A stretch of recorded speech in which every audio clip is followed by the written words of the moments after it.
90 రోజుల కోర్సు పూర్తి చేస్తే చాలు 100% ప్లేస్మెంట్ సపోర్ట్ తో సాఫ్ట్వేర్ జాబ్ మీ సొంతం. వెంటనే కోడ్ జ్ఞాన్ డెస్టినేషన్ ని సంప్రదించండి. నమస్కారం వంశీ గారు. నమస్తే మేడం. సో వంశీ గారు, చాలా వరకు పిల్లల్లో పేరెంట్స్ కి వచ్చే కంప్లైంట్ ఏంటి అంటే, వాళ్ళు చేసేది అంటే చిన్నగా ఉన్నప్పుడు 5th వరకు మా అబ్బాయి బాగానే చదివాడు, అబ్బాయి అయినా అమ్మాయింది, కానీ ఏజ్ ఎప్పుడైతే పెరుగుతుందో 10th 9th వచ్చేసరికి స్టడీస్ లో చాలా లో అయిపోయారు, అసలు ఇంట్రెస్ట్ చూపించట్లేరు, ఫోకస్ లేకపోతుంది అని మనం ఎక్కువగా కంప్లైంట్ వింటూ ఉంటాం. కొందరు పేరెంట్స్ ఈజీగా ఐడెంటిఫై చేస్తారు, కానీ ఇంకొందరు పేరెంట్స్ ఎస్పెషల్గా ఆ మూమెంట్ని కూడా కొంచెం అంత ఈజీగా అబ్జర్వ్ చేయరు. ఎందుకంటారు అండ్ దాన్ని ఎలా అబ్జర్వ్ చేయొచ్చు అంటారు? Yes madam. ఇప్పుడు మనము ఒక విషయం అబ్జర్వ్ చేసినట్లయితే, ఇప్పుడు 5th 6th 7th కొంతవరకు తీసుకున్నట్లయితే 8th క్లాస్ వరకు కూడా ప్రతి పేరెంట్కి కూడా వాళ్ళ అబ్బాయి కానీ అమ్మాయి కానీ అటాచ్గా ఉంటుంది. ఆఫ్టర్ ఎప్పుడైతే 9th 10th ఇంటర్మీడియట్కి వస్తారో వాళ్ళ మధ్య అటాచ్మెంట్ అనేది తగ్గిపోతుంది. వీళ్ళు ఎంతసేపటికి పేరెంట్ బాండింగ్ తగ్గి సొసైటీ తోటి బాండింగ్ పెంచుకునే ప్రయత్నం ఎక్కువగా ఉంటుంది. ఆ టీనేజ్లో వాళ్ళకి ప్రొడ్యూస్ అయ్యే హార్మోన్స్ ఇన్ఫ్లుయెన్స్ వల్ల, దాంట్లో వాళ్ళ తప్పలనేది ఏది ఉండదు. అయితే అక్కడ మనం అర్థం చేసుకోవాల్సిన పాయింట్స్ ఏముందనేది చూడాలన్నమాట.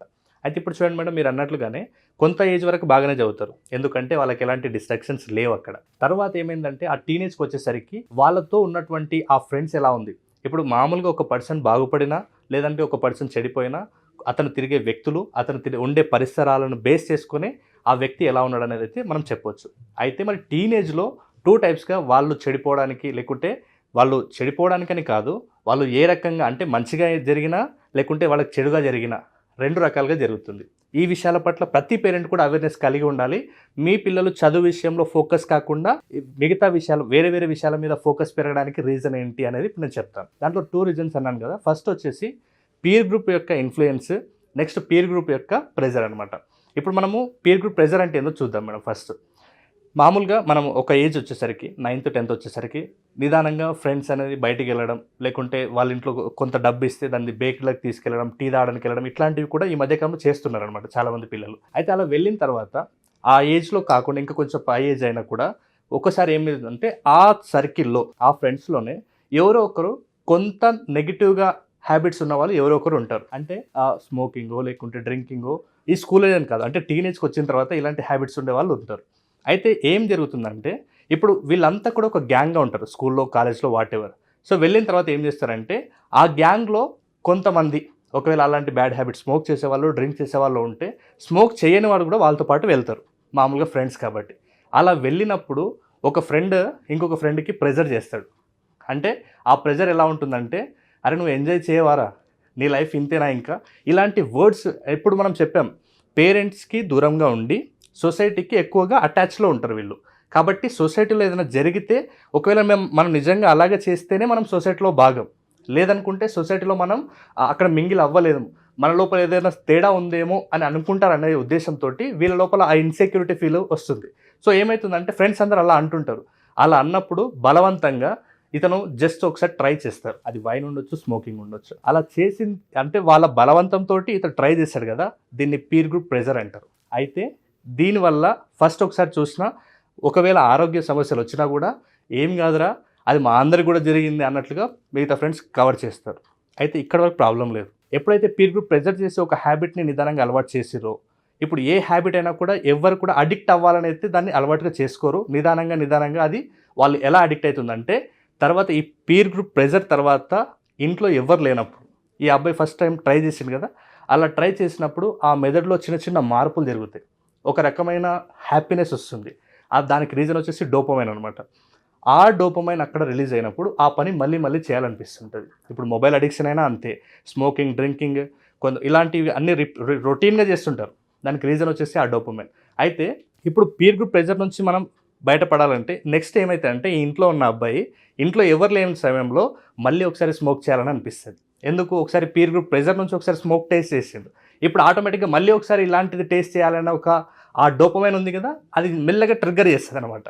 అలా ట్రిగ్గర్ చేసినప్పుడు ఆటోమేటిక్గా తను కూడా ఎవరు లేని ప్లేస్లో ఒంటరిగా ప్రయత్నాలు చేస్తుంటాడు. దీన్ని పీర్ గ్రూప్ ఇన్ఫ్లుయెన్స్ అంటారు. అంటే వాళ్ళు ప్రెజర్ చేయడం వల్ల అది నిదానంగా అలవాటై తర్వాత ఇన్ఫ్లుయెన్స్ అయింది. ఇలా ఇన్ఫ్లుయెన్స్ అయింది, మళ్ళీ రిపీటెడ్గా అవకాశాలు వస్తే రిపీటెడ్గా చేసి దానికి బానిసగా మారిపోతారు అనమాట. సో అయితే ఇప్పుడు peer group pressure, peer group influence అనేది టీనేజ్లో ఉంటుంది. ఇది చెడుగా అయితే ఇలా ఉంటుంది, కానీ దీన్ని మంచిగా కూడా జరుగుతుంది. ఈ పీర్ గ్రూప్ ప్రెజర్ అనేది పాజిటివ్ వేలో కూడా ఉండొచ్చు మేడం. ఎలా అంటే ఇప్పుడు కొంతమందిని చూస్తే ఇంకొక ఫ్రెండ్ని చూసి ఇతను కూడా ఇన్ఫ్లుయెన్స్ అయ్యి బాగా చదువుతాడు. ఒక ఫ్రెండ్ హ్యాండ్ రైటింగ్ బాగా రాస్తే ఇంకొక ఫ్రెండ్ కూడా నేను కూడా తనలాగా రాయాలని ఇన్ఫ్లుయెన్స్ అవుతాడు. సో పాజిటివ్గా పీర్ గ్రూప్ ఇన్ఫ్లుయెన్స్ జరిగితే బాగానే ఉంటుంది, కానీ నెగిటివ్గా జరిగినప్పుడు ఇలాంటి నష్టాలు వస్తాయి. కాబట్టి పేరెంట్ ఈ విషయంలో జాగ్రత్తగా ఉండాలి. అవసరమైతే మీ పిల్లల్ని కూర్చోబెట్టి ఎలాంటి సర్కిల్లో ఉన్నాడు, తన ఫ్రెండ్స్ ఎవరు, ఎలాంటి వాళ్ళతో సమయం గడుపుతున్నాడు, వీటన్నింటిని కూడా చెక్ చేయడం వల్ల మీకు పీర్ గ్రూప్ ప్రెజర్ ఏముంది, పీర్ గ్రూప్ యొక్క ఇన్ఫ్లుయెన్స్ ఏముంది అనేది ఆటోమేటిక్గా అర్థమైపోతుంది. కాబట్టి దీని మీద ఖచ్చితంగా దృష్టి పెట్టాలి. సో పాజిటివ్ వేలో జరిగింది అనుకోండి, ఆటోమేటిక్గా వాళ్ళు కూడా లైఫ్లో సక్సెస్ అవ్వడానికి అవకాశం ఉంటుంది. నెగిటివ్ వేలో జరిగితే ఇలాంటి బ్యాడ్ హ్యాబిట్స్కి అలవాటు అయ్యే అవకాశం ఉంటుంది. కాబట్టి పేరెంట్స్ దృష్టి పెట్టాలి దీని విషయంలో. ఇప్పుడు చూడండి మేడం, దీనికి సంబంధించి మామూలుగా టీనేజ్కి వచ్చేసరికి ఇంకో ప్రాబ్లం ఉంటుంది. ఏంటంటే మా ఫ్రెండ్స్ అందరూ కూడా బైక్స్ తీసుకొని వస్తున్నారు కాలేజ్కి. నాకు బైక్ కావాలి లేకుంటే నేను కాలేజ్కి వెళ్ళను. ఇది ఎట్లా జరుగుతుంది? మామూలుగా సినిమాల ఇన్ఫ్లుయెన్స్ వల్లనో లేకుంటే మన పీర్ గ్రూప్లో ఇన్ఫ్లుయెన్స్ కూడా ఉంటుంది. ఇన్ఫ్లుయెన్స్ అంటే ఓన్లీ మన చుట్టూన్న ఫ్రెండ్సే కాదు మేడం. మామూలుగా రీల్స్ చూసినా లేకుంటే సినిమాలు చూసినా వాళ్ళకి ఇష్టమైన హీరో ఎలా అయితే చేస్తున్నాడో అలాగే మనం కూడా చేయాలనేది ఇన్ఫ్లుయెన్స్. అయితే మామూలుగా రెగ్యులర్గా మనం ఈ మధ్యకాలంలో చూసినట్లయితే ఈ బైక్ నాకు కావాలి, బైక్ ఇస్తేనే నేను కాలేజ్కి వెళ్తాను, ఇలా పేరెంట్స్ యొక్క సిచ్యువేషన్ అర్థం చేసుకోకుండా కొంతమంది పేరెంట్స్ని ఇబ్బంది పెడుతున్నారు. దీనికి సంబంధించి ఒక చిన్న స్టోరీ చెప్తాను చూడండి మేడం. అంటే ఇది రియల్గా జరిగిన స్టోరీ. ఒక అబ్బాయి వాళ్ళ నాన్న చాలా గారాబంగా చూసుకున్నాను ఆ అబ్బాయిని. సో ఆ అబ్బాయి సేమ్ ఇలాగే, అంటే నాకు ఈ బైక్ ఇస్తేనే నేను కాలేజ్కి వెళ్తాను, మా ఫ్రెండ్స్ ముందర నాకు చాలా షేమ్గా ఉంది, నాకు కాలేజ్ వెళ్ళాలంటే కూడా ఎలాగో అనిపిస్తుంది, ఆ బస్సులో ఆటోలో నేను వెళ్ళను, నాకు ఖచ్చితంగా ఈ బైక్ కావాలని బాగా ఫోర్స్ చేస్తాడు. అప్పుడు వాళ్ళ నాన్న చెప్తాడు, నాన్న ఒక 2 months ఆగు, ఇప్పుడు కొంచెం ఎకనామికల్గా బాగలేదు పరిస్థితి, తర్వాత 2 months తర్వాత నీకు బైక్ ఇప్పిస్తాను అంటాడు. తీరా 2 months వరకు అడ్జస్ట్ చేసుకుంటాడు. 2 months తర్వాత అప్పటికి ఇంకా ఆ ఎకనామికల్ కండిషన్స్ ఇంకా అట్లాగే కఠినంగానే ఉంటాయి అన్నమాట వాళ్ళ డాడీకి. సో వెంటనే ఆ 2 months తర్వాత మళ్ళీ బాబు వస్తాడు. బాబు వచ్చి మళ్ళీ డాడీ 2 months అయింది కదా, నాకు బైక్ ఇప్పి అంటాడు. అప్పుడు డాడీ చెప్తాడు, నాన్న ఇప్పుడు కూడా కొంచెం మన పరిస్థితి బాగలేదు, ఇంకొక 2-3 months ఆగు నాన్న, నీకు ఇప్పిస్తా అంటాడు. సో అప్పుడు ఏం చేస్తాడంటే కొడుకు హడావుడిలో ఇంకా బాగా డాడీ మీద కోపం వచ్చేస్తుంది. ఈ డాడీ ఎప్పుడు ఇప్పాడు, నాకు కాలేజ్ అయిపోతుంది, నేను ఇలాగే పోతే నాకు షేమ్గా ఉంది, ఇదే ప్రయత్నంలో తినే అన్నాన్ని కూడా విసిరేసి మొత్తానికి బయటికి వెళ్ళిపోతాడు. అయితే కొడుకు అలా కోపంగా వెళ్ళి ఎక్కడ సూసైడ్ చేసుకుంటాడో అన్న ఉద్దేశంతో తండ్రి కూడా ఫాస్ట్గా పరిగెత్తుకుంటూ వెళ్తాడు.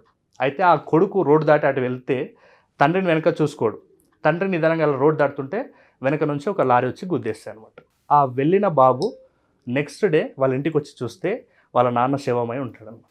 అంటే నీ ఇన్ఫ్లుయెన్స్ని, నీ ఇంట్లో ఉన్నటువంటి పరిస్థితులను అర్థం చేసుకోకుండా ఉంటే మీ నాన్న నీకోసం చేసిన త్యాగం మొత్తం కూడా మర్చిపోయి తీరా నిన్ను కాపాడడానికి వచ్చి మీ నాన్న చనిపోయాడు. ఆ బాబు నెక్స్ట్ డే వచ్చి చూస్తే వాళ్ళ నాన్న ఆ స్థితిలో ఉండి చూసి అసలు ఇంకా అప్పుడు ఏం చేస్తే వస్తుంది. కాబట్టి ఆ ఇన్ఫ్లుయెన్స్కి గురవడం అనేది సర్వసాధారణం, కానీ ఇంట్లో పరిస్థితులను కూడా అర్థం చేసుకోండి.